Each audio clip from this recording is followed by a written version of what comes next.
My speech, putting it here now.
I wanted you for life, you and me in the wind. I never thought there'd come a time that our story would end. It's hard to understand, but I guess I'll have to try. It's not easy to say goodbye.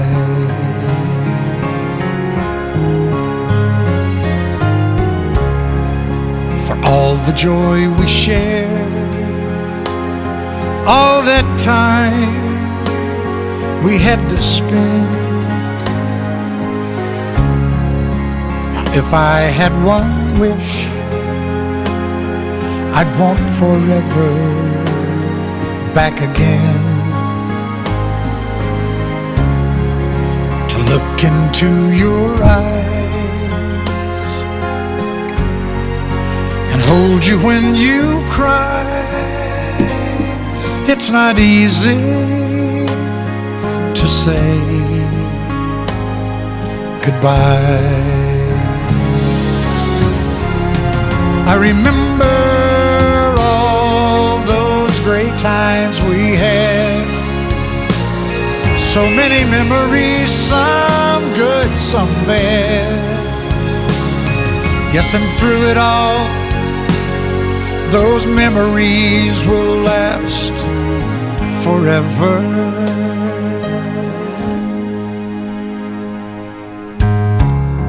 There's peace in where you are. Maybe all I need to know. And if I listen to my heart, I'll hear your laughter once more. And so I have to say, I'm just glad you came my way. It's not easy to say goodbye.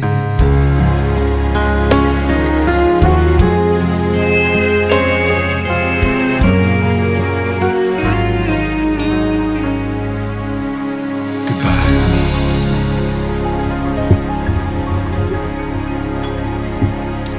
Please be seated.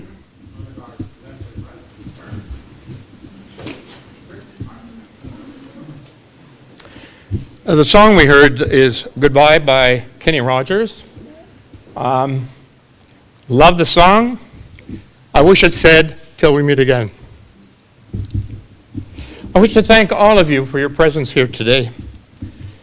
In such large numbers, it's a sign of the regard and high esteem in which Jacques was held, and the respect and love for Jacques' family.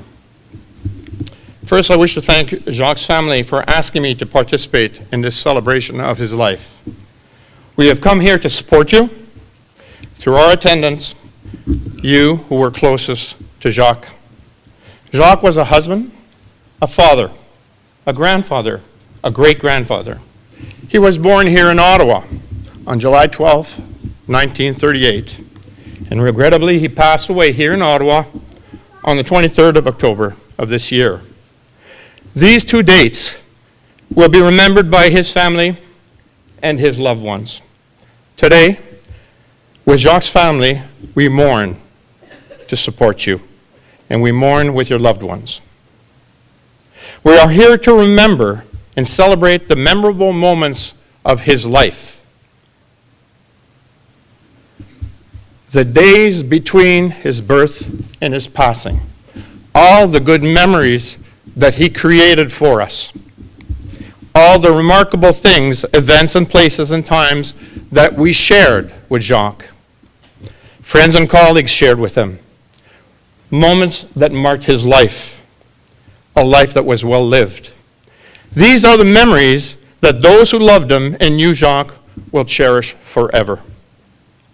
Louise and Lynn and Paul, Denise and Peter, Christy and Chris, Brad and Taryn, Matt and Sarah, Mark and Kayla, Kelly and Matt, to you and your children, your grandchildren, Leo, Jack, Rory, Rowan, Maeve, Isla, Olivia, Owen, and Chloe, on behalf of all of us here today, and the many people who wish they could be here but are unable to attend, I want to offer our most sincere condolences on the passing of Jacques. At this time, I'd like to invite Mr. Gilles Lamarche, a good friend of Jacques, to come forward to say a few words.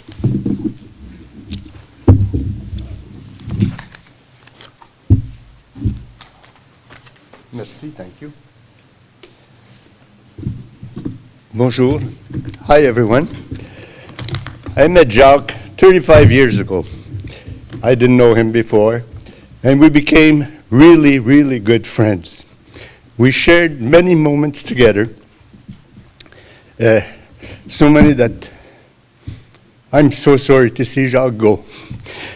Bonjour, j'ai connu Jacques 35 ans passés et nous sommes devenus de très bons amis. Jacques aimait la chasse et la pêche, et moi aussi. Alors on est devenus des amis très vite, et puis on pouvait discuter de presque n'importe quoi ensemble sans être jugés. Alors Jacques et moi avons eu plusieurs aventures de pêche au White Lake. Un tournoi de pêche au White Lake, nous étions au restaurant. Tout à coup, j'entends quelqu'un trébucher, et lorsque j'ai levé la tête, c'était Jacques. Et il avait perdu son ballon, et avec son assiette, et son déjeuner dans son assiette, il visait pour la grande fenêtre du restaurant White Lake. Et puis tout à coup, il a repris son ballon. Il n'a pas perdu rien dans son assiette.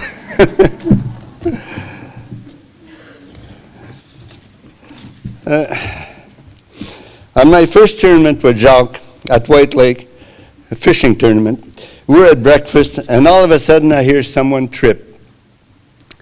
I look up, it was Jacques. He had lost his balance because of his medical condition. This happened quite a few times. And all of a sudden I see it's Jacques that's flying, kind of trying to get his balance back and going straight for the big picture window. But at the last moment, he saved himself. He was able to right himself and not hit the window. And he didn't even drop his breakfast. On a eu plusieurs aventures de pêche au White Lake où Jacques et Louise avaient leur camper. Jacques m'a appris sa façon fantastique d'attraper les gros achigans. Mais il a gardé le secret pour attraper les plus gros. Il ne m'a jamais dit son vrai secret. Un jour, il réussit à lancer sa ligne dans un arbre, mais il attrape une branche au lieu d'un poisson. On a approché le bateau.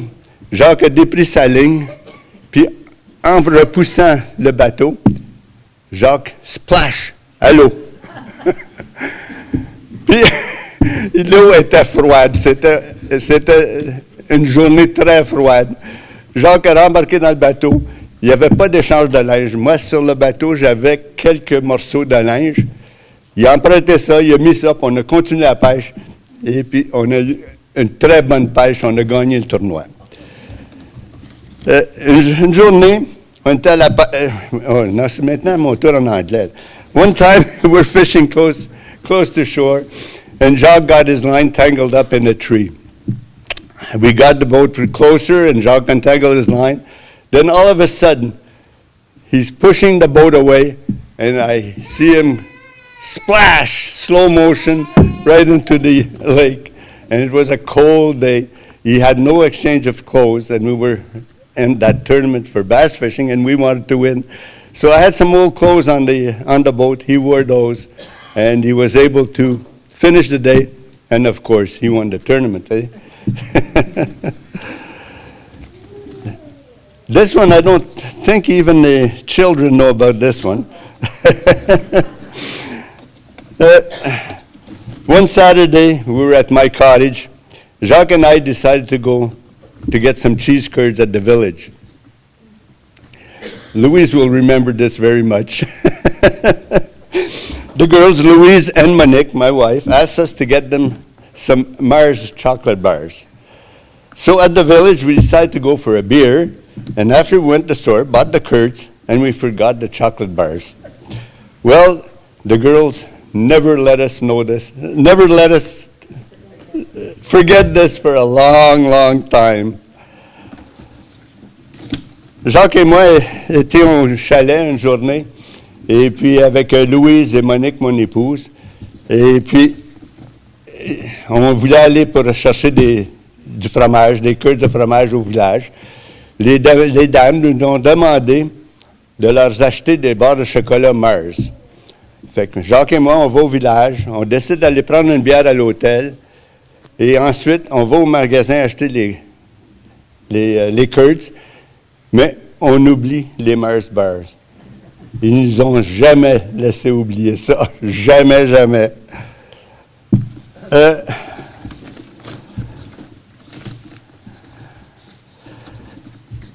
Jacques, mon ami, c'est avec beaucoup de peine que je te dis adieu. Repose en paix. Jacques, it was a very, very heavy heart, but I wish you bye. Rest in peace. Thank you.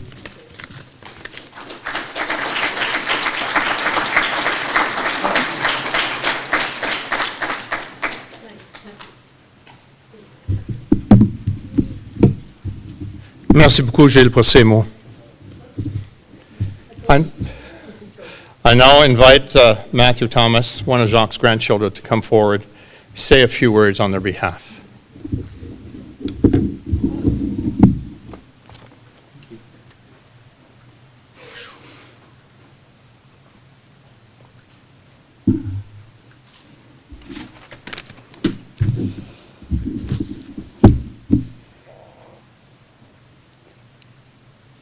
Thought this was going to be easier. When it's special, you don't need a picture. It's imprinted on both your minds.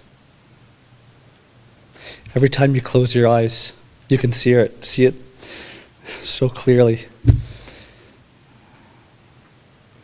Just clear as day.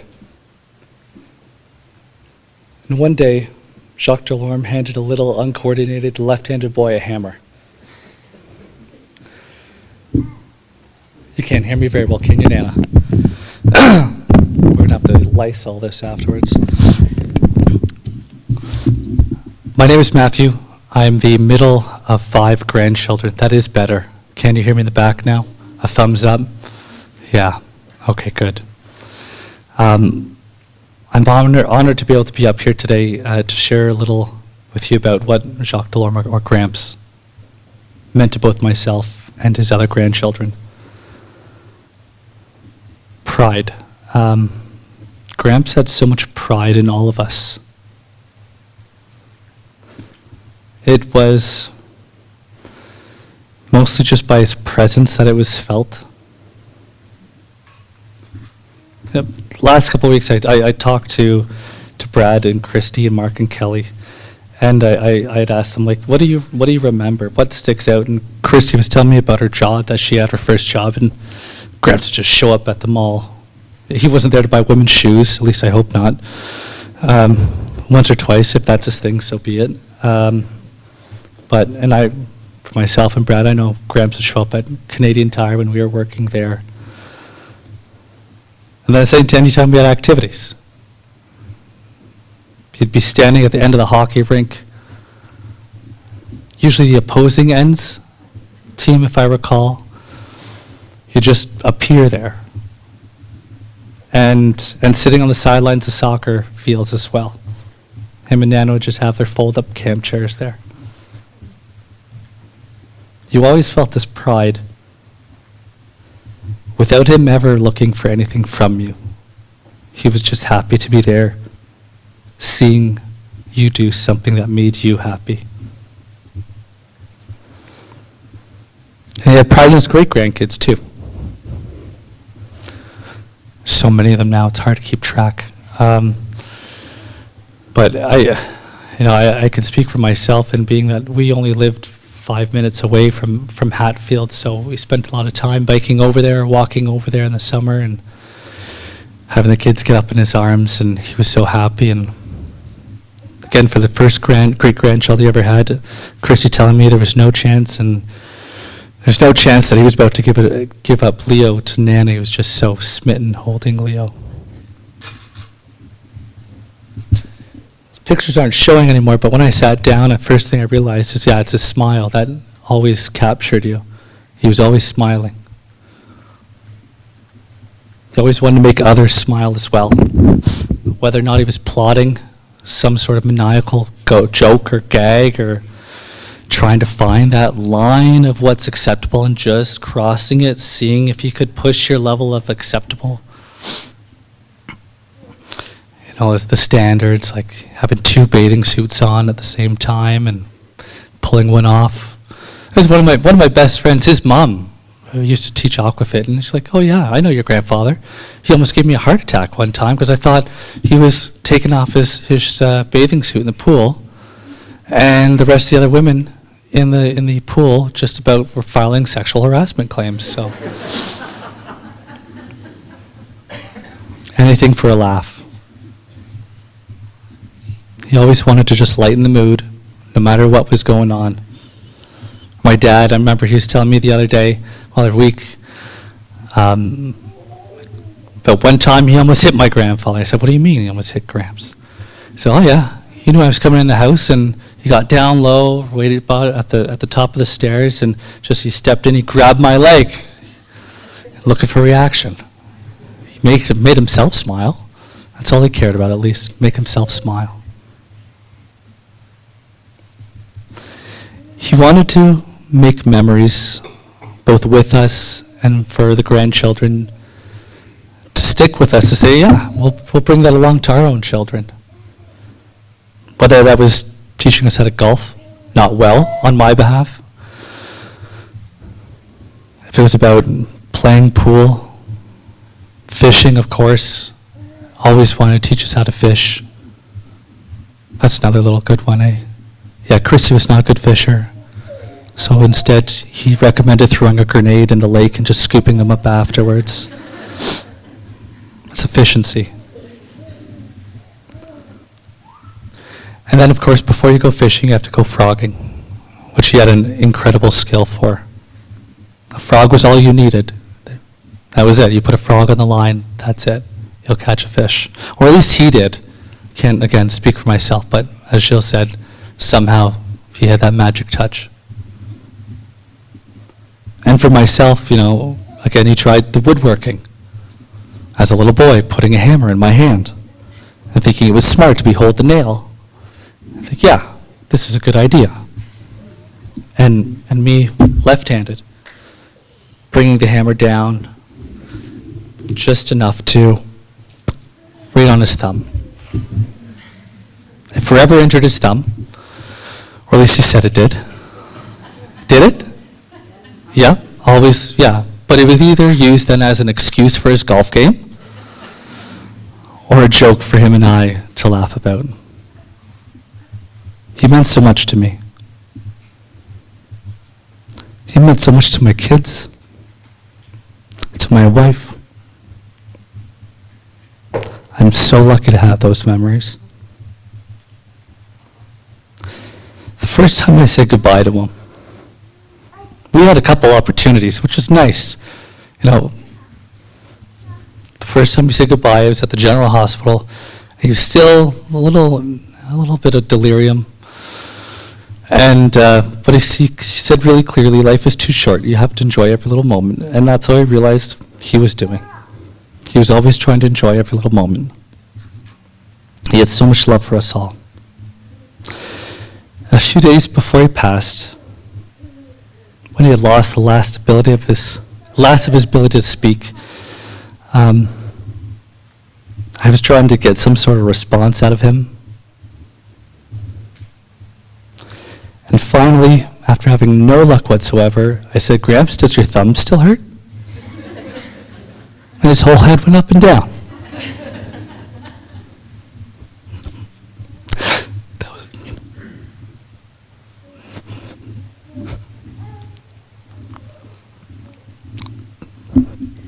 That was the last time I knew for certain he could hear me. But it was so special that that's the way it was.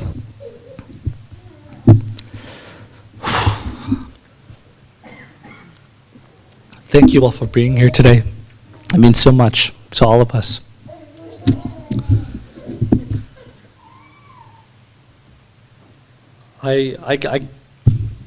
Gramps would be really upset with me if I didn't leave here at least trying to lighten the mood.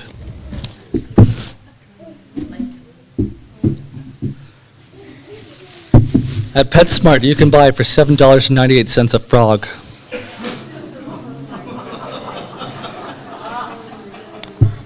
It's already dead, Christy. I killed it last night. Okay. We're at a funeral home, Nana. It's okay. So, okay, all the grandchildren, great-grandchildren are here. The best way you want to get a frog on a hook. Should we do it by steps? Okay, so you catch a frog. First thing you do, Christy. Okay. Sorry. Okay. Then, Brad, what's the next one? What's the next step? You flick it on the head. Yeah, that's right. So you got to start at the bottom, and you push your thumb up, roll the guts until you hear Kelly? An airburst squeal. That's how you know the juices are out enough that the fish are going to be really attracted to it, right? Then you take the hook and you put it right up here, and feed it through. And that's when you want one of the hooks that has the barb on it and the hook over it, so you're not going to lose it without actually getting a fish on it. Put it on line, cast it in, Bob's your uncle, you got a fish. Oh, we did. Thank you very much.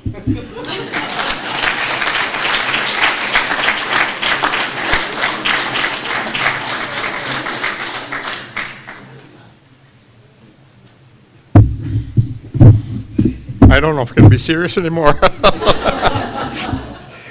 Thank you, Matthew. I have a son-in-law that loves fishing. Can I pass it on to him? Okay, thank you. Wow. We're now going to hear a song selected by the family, something by Josh Groban, You Raise Me Up.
When troubles come and my heart burdened be, then I am still and wait here in the silence until you come and sit a while with me.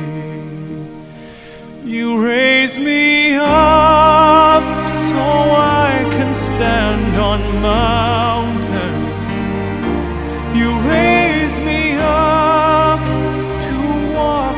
stormy seas. I am strong when I am on your shoulders. You raise me up to more than I can be.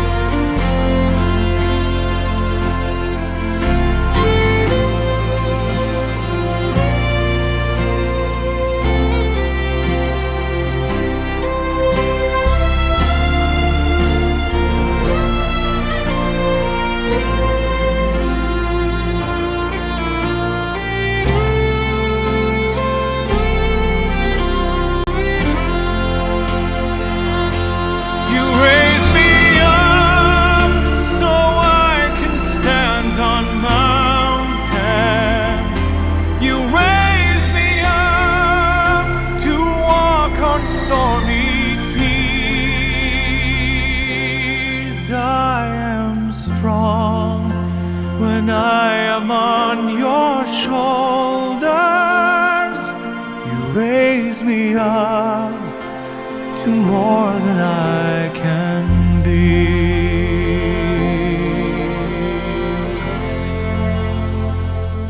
You raise me up so I can stand on mountains.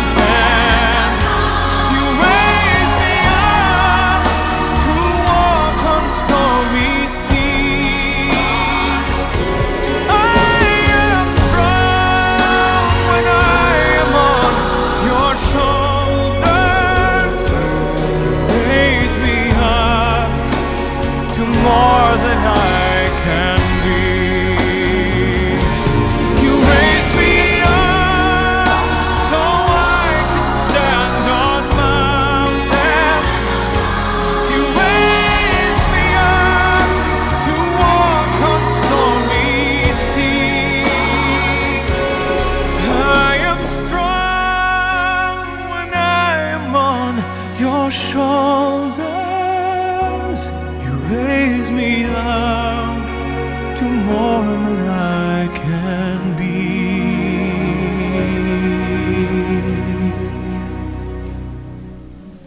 You raise me up to more than I can be.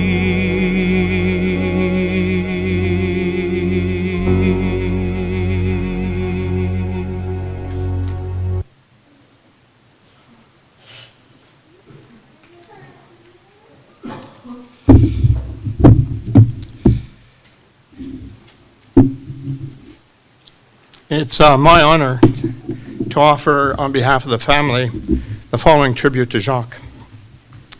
I don't recall having the privilege of meeting Jacques. Although our paths probably did cross, he worked in the RCMP and until 1991 in protective policing in EDPS, and at the time I was one of the sergeants in that area, but we had 4 teams, and I don't remember him on my team.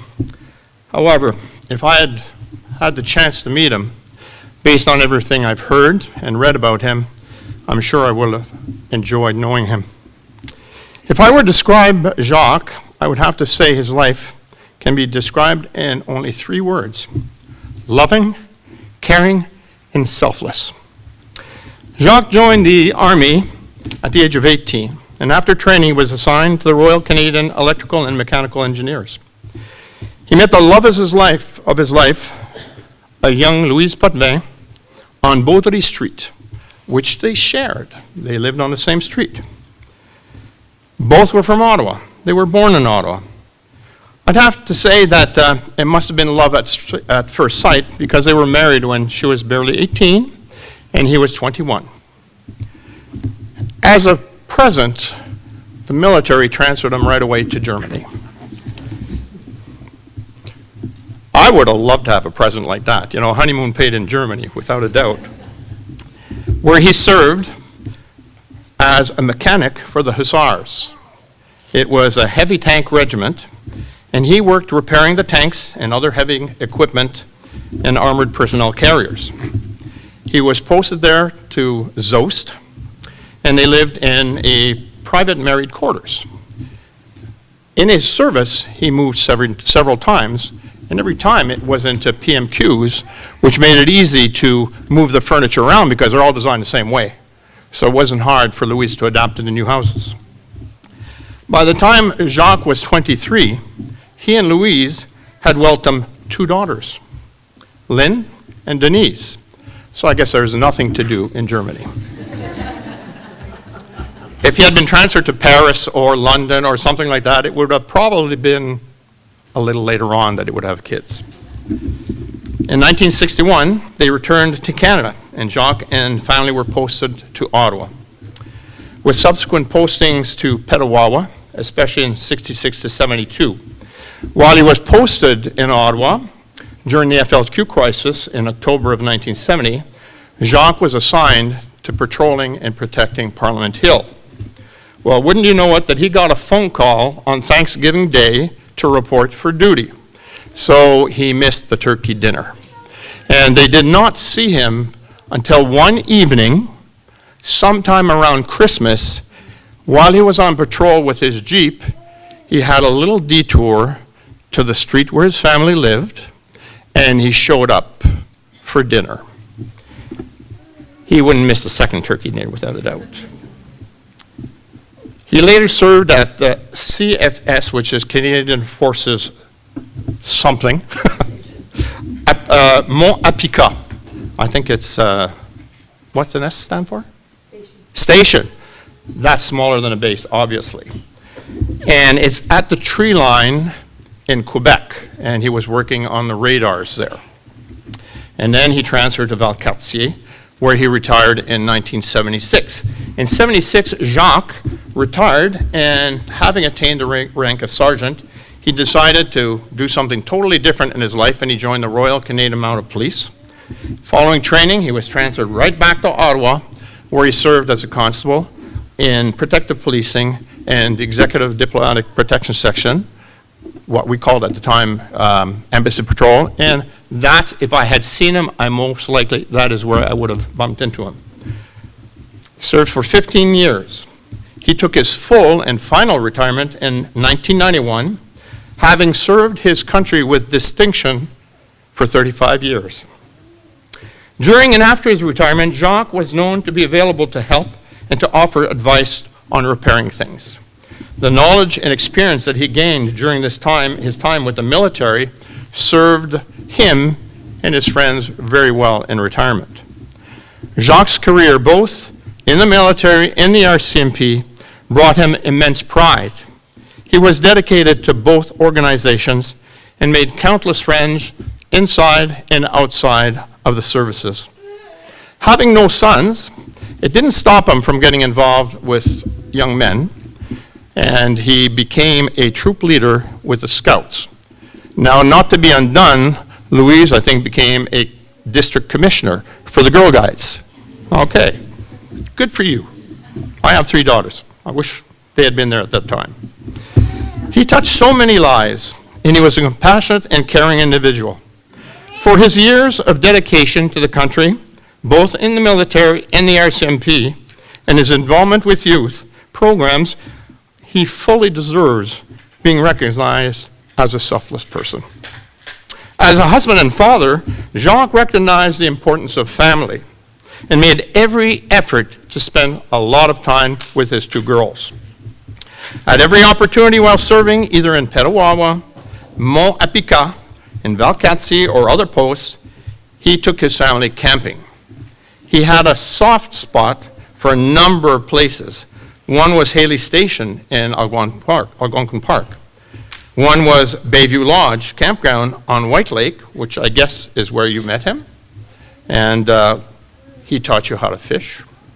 And in retirement at Cedar Cove Campground near Ann Pryor, which was his and Louise's permanent camping spot once they moved to Ottawa. Jacques taught his daughters some precious, what I would call, survival skills. He taught them how to fish, taught them how to set traps for hunting, taught them to enjoy eating wild game if ever you're stuck in the woods starving. He taught them how to build a perfect campfire, and how to properly use an outboard motor. And that's great if you have a boat. Once retired, he passed these skills on to his grandchildren. He also was an avid bridge player, as well as somewhat of an expert in Sudoku, from what I hear, and this at all levels, including professional. His family values certainly qualify him as a caring individual. Jacques' greatest quality, though, was in loving. The life he shared with his wonderful wife, Louise, can only be described as exemplary. Their years together were filled with joy, that of 64 years as a couple. The joy of bringing into the world and raising two wonderful daughters. In later years and in retirement, enjoying spending time and passing on his fishing and boating skills to his grandchildren. In retirement, Jacques and Louise fully took advantage of their time together. They were snowbirds. They spent their winters in Florida playing golf, and they loved to take cruises. Now, as a sidebar here, I'm wondering if they learned that from their daughter, who was a travel agent with Expedia Cruise Ship Centers, or that she learned to be a cruise ship center travel agent because of your cruising. I don't know which one it is. Actually, we did work together. Thank you. It was great. I can only describe Jacques' life with Louise as one of complete and unconditional love for each other and for their family. And for that, I'm honored to be here today. We'll now hear a poem, and I invite Jacques' niece, Monique Potvin Kent, to come forward and read a poem, Death is Nothing at All, by Canon Henry Scott Holland. And I have it right here for you if you want. So you got it? Yeah. Or you can pick. Thank you so much. Death is Nothing at All by Canon Henry Scott Holland. Death is nothing at all. I have only slipped away into the next room. I am I and you are you. Whatever we are, we were to each other, that we still are. Call me by my old familiar name. Speak to me in the easy way you always used to. Put no difference into your tone. Wear no forced air of solemnity or sorrow. Laugh as we always laughed at the little jokes we always enjoyed together. Play, smile, think of me, pray for me. Let my name be ever the household word that it always was. Let it be spoken without effort, without the ghost of a shadow in it. Life means all that it ever meant. It is the same as it ever was. There is absolute unbroken continuity. What is death but a negligible accident? Why should I be out of mind? Because I'm out of sight? I am waiting for you for an interval, somewhere very near, just around the corner. All is well. Nothing is past, nothing is lost. One brief moment and all will be as it was before. How we shall laugh at the trouble of parting when we meet again. Thank you so much.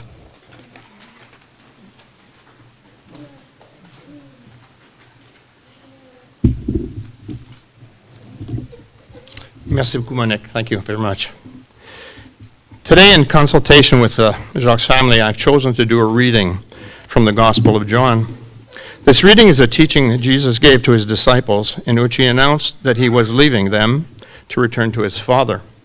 It is a reading that gives us hope that in death it is not final, and that in death there is something greater that awaits us, an eternal life. A reading from the Gospel of John. Jesus said to his disciples, "Do not let your hearts be troubled. Believe in God, believe also in me. In my Father's house there are many dwelling places. If it were not so, would I have told you that I go to prepare a place for you?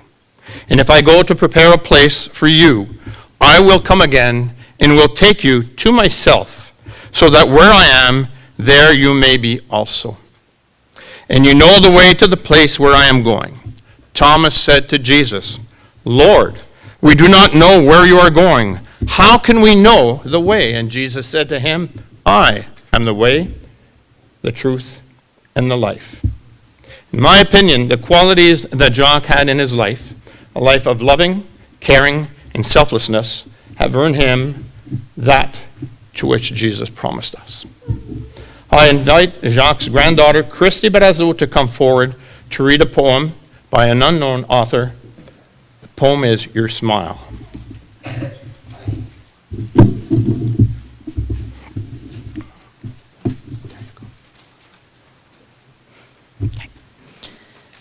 Though your smile is gone forever, and your hand we cannot touch, still we have so many memories of the one we loved so much. Your memory is our keepsake, with which we will never part. God has you in his keeping. We have you in our hearts. It is sad to walk the road alone, instead of side by side. But to all there comes a moment when the ways of life must divide. You gave us years of happiness, then came sorrow and the tears. But you left us beautiful memories we will treasure through all the years.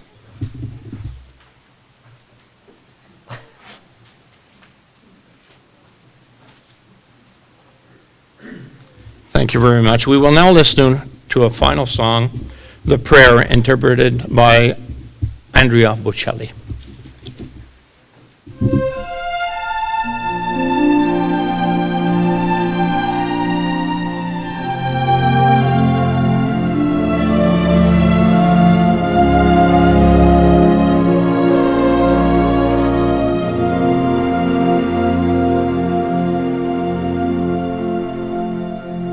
I pray you'll be alright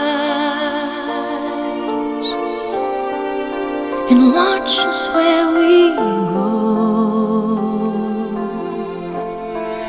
and help us to be wise in times when we don't know. Let this be our when we lose our way.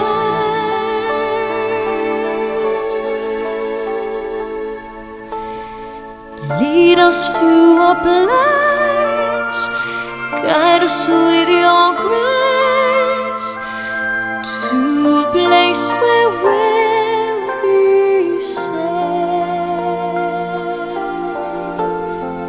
La luce che tu dai I pray we'll find your nel light cuore resterà and hold it in our heart. a ricordarci che When stars go out each night, l'eterna stella sei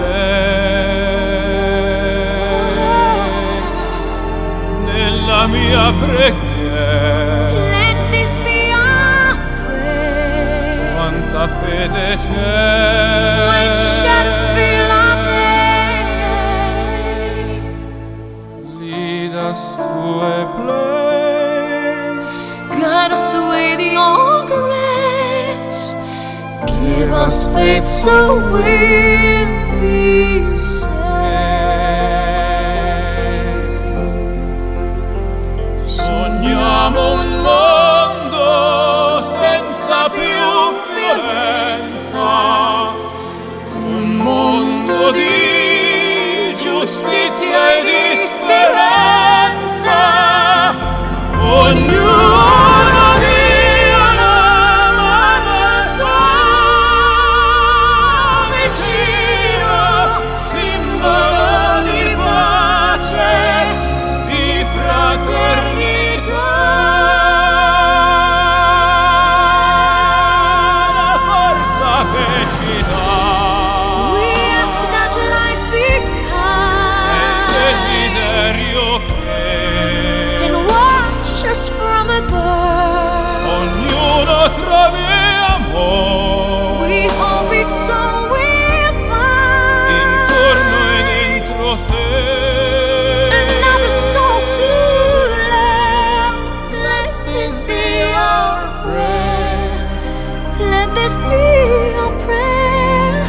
just like every child. Just like every child, need to find a place. Guide us with your grace. Give us faith so we'll be saved. E la fede che hai acceso in noi,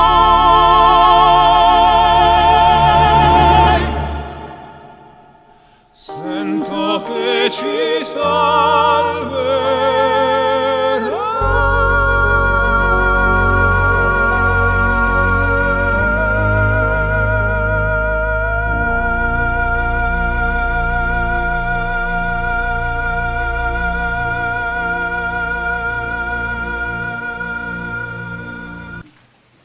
If any of you are tone deaf like I am, the alto was Celine Dion and the tenor was Bocelli.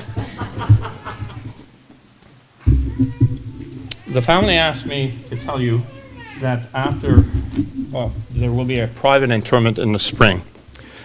But following the blessing of the ashes, which we will be doing with the family, you're welcome to join us, family and everyone else, the guests, for refreshments in the reception room immediately following the celebration of life. So I will be blessing the ashes and as a final gesture, and I'll be accompanied by Louise and her daughters and their spouses. We will be offering a blessing of the ashes. To bless is to confer divine favor upon someone or upon something. In baptism, Jacques became a member of God's family. And in blessing of the ashes with the holy water, we're asking God to receive Jacques into his dwelling in the knowledge that we will meet with him again. So if the family could join me at the front.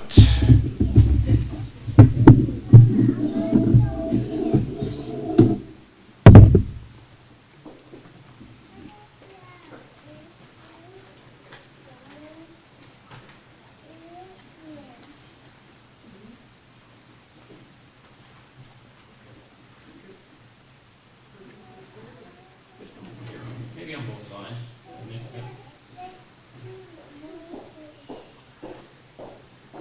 In baptism, Jacques shared in the death and resurrection of Christ. May he be welcomed into the glory of eternal life, in the Father, the Son, and the Holy Spirit.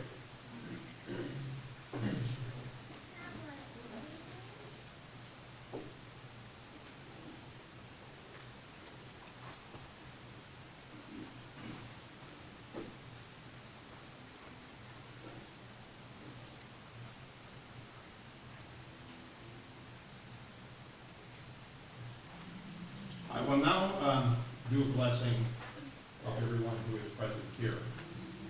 It's non-denominational, so whichever God you choose to honor and pray, it applies to him or her. May you be blessed with lifelong memories of God. May you often speak in fondness and gratitude for the time you shared with him. May you be blessed with the virtues of humility, respect, truth, honesty, courage, and wisdom. May your journeys continue to be filled with faith, with hope, and with love. May God bless you, and may their peace, which is beyond all understanding, keep your hearts and minds in the knowledge of your God love forever and ever. Amen. Let us now go in peace.